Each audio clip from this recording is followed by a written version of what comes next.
I've seen this name in job postings several times, so I couldn't resist looking into what kind of beast it is. They position themselves as a middleware for NodeJS authentication. They call different authentication methods strategies and boast that they have more than 5,000 such strategies. I'll say this, the good news is that you don't involve all this crap in your project. If necessary, you install only the strategy you need. The documentation is generally clear. I read it a couple of evenings for a couple of hours to click around and see the technology in action. The purpose of this video is not just to show the documentation. You can do it without me. I want to show a visual comparison of one of the strategies called GWT Web Token and a regular custom middleware. This is a classic and quite common authentication. Let me show you an example with a code. In package.json, in addition to JSON Web Token, to create tokens, we have the passport itself and a separate package from the same passport that validates GWT tokens.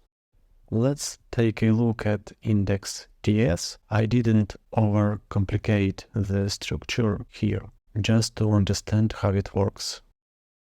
Import in a passport and its two appendices.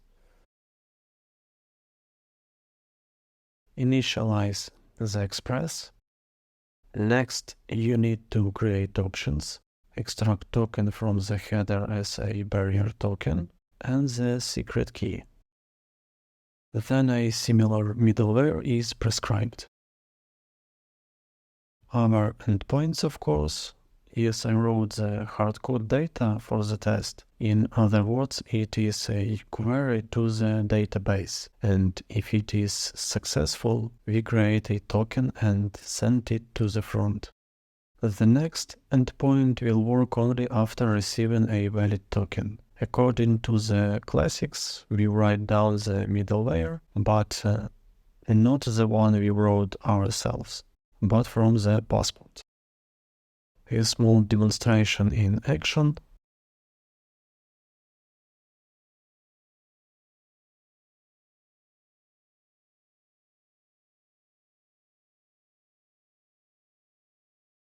And now let's do the same thing by hand without using PassportJS. The utility folder will appear with a function for sending custom responses. This is not interesting.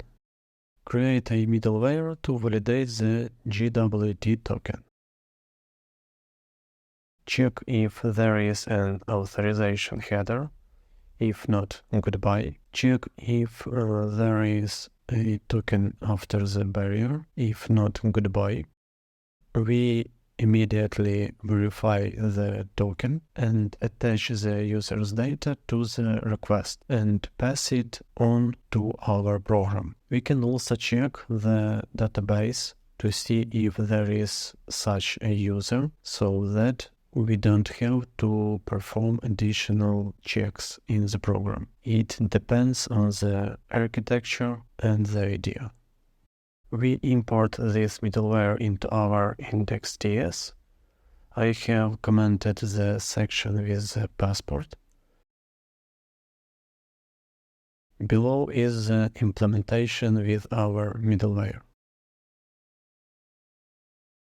And again, here is a quick demonstration of the option without a passport.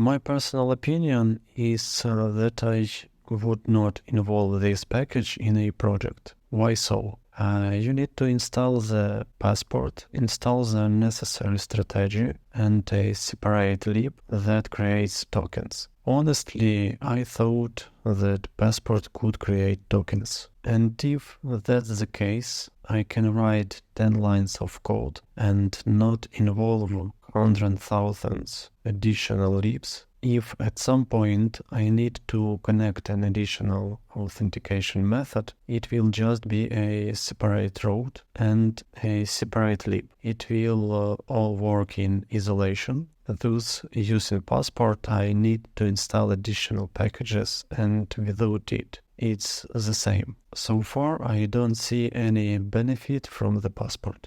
And yes, it's very strange when such libs are specified in job requirements. It will take you a day at most to immerse yourself in such a lib, and the details will just fall into place as you use them, and so on.